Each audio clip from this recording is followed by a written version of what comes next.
I believe that collaboration, working together, partnership is critical if China is going to meet their global food security needs or their China food security needs.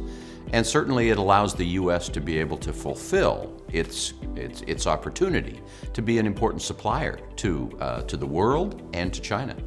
You know, without collaboration, we wouldn't be in communication, we wouldn't know the needs of one another. An event like this really allows us the opportunity to communicate not so much at a high level, government to government, but really at a kind of practitioner level. The industry people that are here, the trade association people like myself that are here, the farmers that are here, the provincial people from China, the industry people from China, all of us can talk about the issues that are important and how we can work together to try and overcome those and make things better. You know, China has grown to be an important part of the U.S. soy market. I think the number last year was approximately 40% of our total soy exports went to China. So if we didn't have China as a customer, it would certainly make things more challenging. We are the two largest producing countries in the world, two largest economies in the world. We have 8 billion people on the planet. We got another billion to 2 billion people coming to dinner in the next 30 to 40 years. They're not going to come from China, they're not going to come from the US, but they're going to eat the stuff we produce if they're going to eat. If they don't eat the stuff we produce, and that they produce themselves, they will eat the rest of the planet. We will not have other life on the planet. We'll have about 8 species of animals and maybe 25 species of plants. We are eating the planet now. It is incumbent upon China and the US to work together to create a resilient, robust, and more importantly, productive agricultural economy. If we're going to have any sort of relationship between the US and China, it has to be between the people of the US and the people in China. And that's why this Ag Roundtable is so important, because China is our roommate on this planet. We can't just draw a line down the middle of the room and say, I'll live on this half and you'll live on that half. We have to live together. So when we talk about economic prosperity, it really starts and ends with food. The fact that the United States Heartland-China Association was able to convene this meeting in 2023, in spite of the tensions between our nations, indicates the power of this sort of collaborative. It reflects how valuable we all recognize these conversations are. The U.S.-China Agricultural Roundtable is important because we must find ways to communicate and engage with one another. Real relationships must have critical and consistent engagement. Without that, it's almost impossible to build a real relationship. An event like the U.S.-China Agricultural Roundtable helps us get beyond the politics. This relationship with China is very significant because for their country, while they have 10% of the world's agricultural arable land, the U.S. is one of the largest and most efficient producers of agricultural commodities. So we must work together, and that means exporting and importing both ways. It's critical for the relationship between the U.S. and China for both of our economies to grow.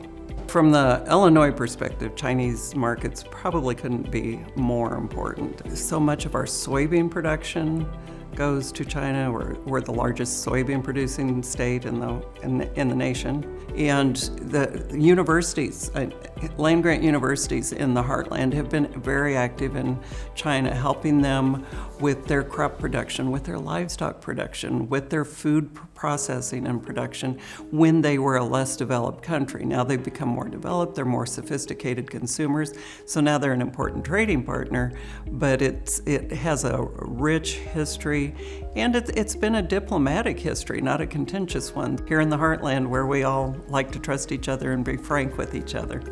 Well, far be it from me to advise anybody who's in federal leadership positions, whether it's Congress or the administration, but China bashing is just, it doesn't seem to make sense to me. It doesn't leave the door open for the kind of relationships that we can have. There's much more effective ways of dealing with our friends and our enemies than bashing them, especially publicly. And that's why our friendships with China are so important. Midwest agriculture is so important in this China-U.S. trade relationship because we can provide the commodities that they want at great value because it's great volumes, and we can provide processed foods like meat and further processed foods that they value highly and would like to have. I think what USHCA is doing is so valuable, so important, and they fill a role that can't be provided by, a government with an agenda or certainly not by military means. It's just a way to build friendships around the globe where you have that nugget of understanding that you can build on for bigger issues.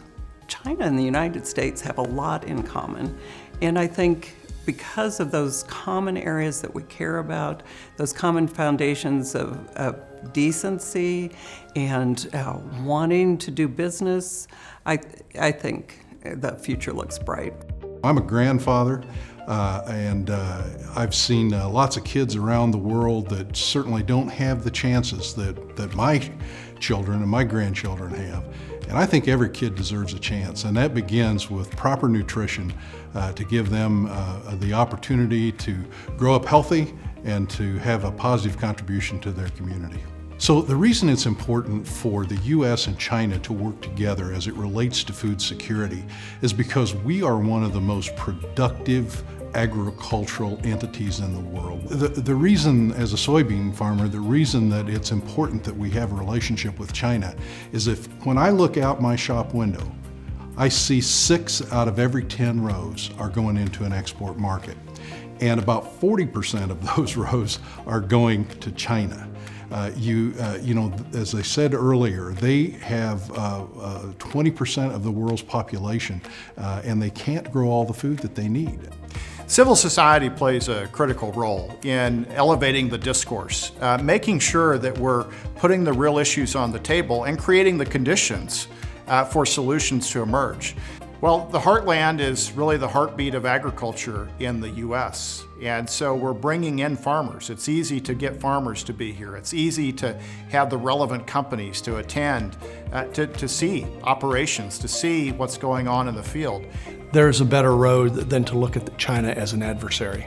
Today's conference is critical because we need to build bridges to China. We need to build opportunities for business leaders to come together, remove the politics, remove the diatribe, and talk about what we can do together to do more business with one another.